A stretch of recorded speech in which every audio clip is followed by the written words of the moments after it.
In this video, we're going to talk about how to spell chords. So if you think back to the last Soundtrap assignment we did, we wrote an original chord progression, and then we added a bass line to it, right? So now we need to learn how to add the chords on top of that chord progression, okay? So that's what we're going to talk about today. So I'm in Soundtrap. I've entered a new project. This is just going to be practice for today, okay? I'm going to add a new track. I'm going to go to piano and keyboards.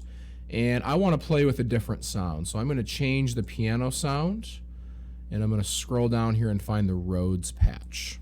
Sounds like this. Okay, so we're going to use that patch today. All right, so the way that we build chords, these are called triads, and they're called triads because there's an interval of a third between each note. So if I go down to C here on my piano, which is the note Z on the keyboard, a third above that is 2 white keys away. So not D, but E. And then a third up from E is G. So C, E, G would be a C chord in the key of C major. And this chord just happens to be major. It's a C major chord. Okay, the 2 chord would be built off of D. And then a third above that would be F. And a third above that would be A. So we have D, F, A. I could keep going. Off of E would be E, G, and B. You notice I'm using one finger on each key here, so I can play them all at the same time. Okay. The 4 chord would be built on F, so we have F, A, C. The 5 chord is built on G, which is right here, so that'd be G, B, D. And then the last chord that we're going to worry about is the 6, which is A. Now I run into a problem with the 6. The A chord is A, C, and then if you look on my screen, E is right here, but I don't have a key over here that I can play it with. I actually have to come up to the top of my keyboard and use the letter Q. So I'm going to play this with my right hand, 1, 2, and then I'm going to play Q up here. So I got to kind of this would be a little easier with like a MIDI keyboard, but we don't have those, so we got to do it on the typing keyboard, okay? So the chords that we want to focus on for practice, we're just going to do 4, 5, 6, okay? So 4, 5, 6 would be F, G, A. So we're going to take an F chord. I'm going to do this with my right hand now. So we're going to take an F chord, and then we're going to take a G chord, and then we're going to take an A chord. Now you see how I did that? I got 3 fingers. I slide them up to the G chord, 3 fingers. And then I'm going to use these 2 fingers for A and C and use my left hand first finger for E.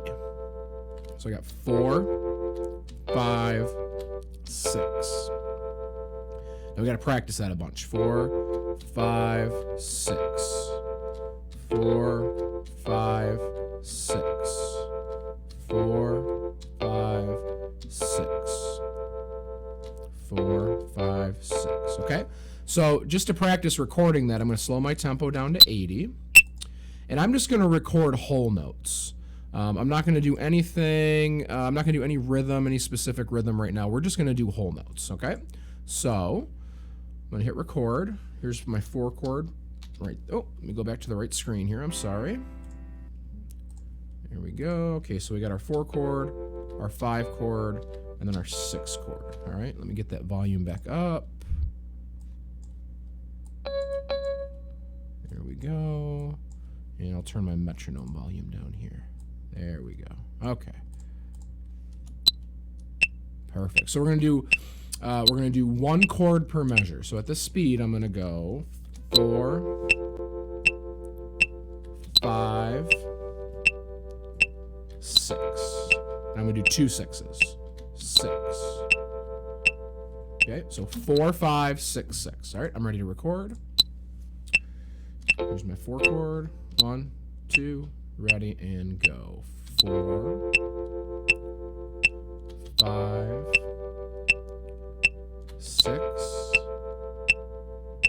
6. Oh, there's my recording. All right, so I have a little extra space up here, so I'm going to trim this back. Again, I go down here and hover over the bottom right of the region, click and hold, and I trim that back right to the end of measure 4. And we're going to quantize that to the 8th. All right, now I'm going to zoom in. And I got to fix my note ends here. So I'm going to be on an 8th note grid. I'm going to put a little bit of space between these chords. Now, I'm going to save you a lot of time here. I need to work 3 notes at a time, right?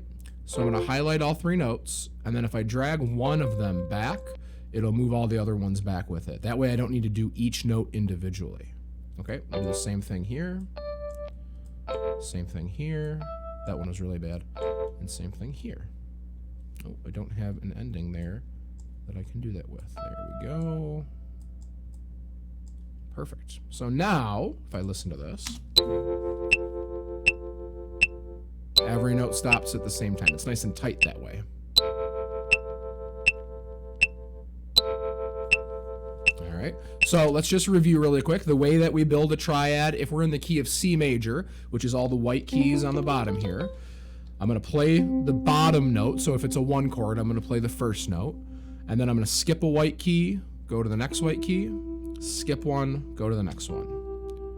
And I repeat that process. So if I want to play a 3 chord, I find the 3rd note, skip it, skip it. If I want to do a 5 chord, 5th note of the scale, skip one, skip one.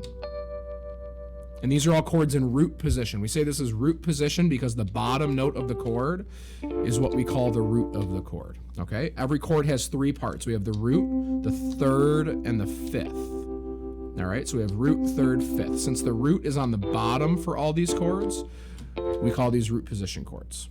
All right? So what I'd like you to do, practice playing those chords, get comfortable with your hands moving around like that. Just kind of mess around with that so you can hit these chords without maybe hitting some wrong notes in the middle. And then record and practice recording what I showed you. So take that 4 chord, 5 chord, 6 chord, and practice playing that progression just so you can get a handle on that and get comfortable editing it. Good luck.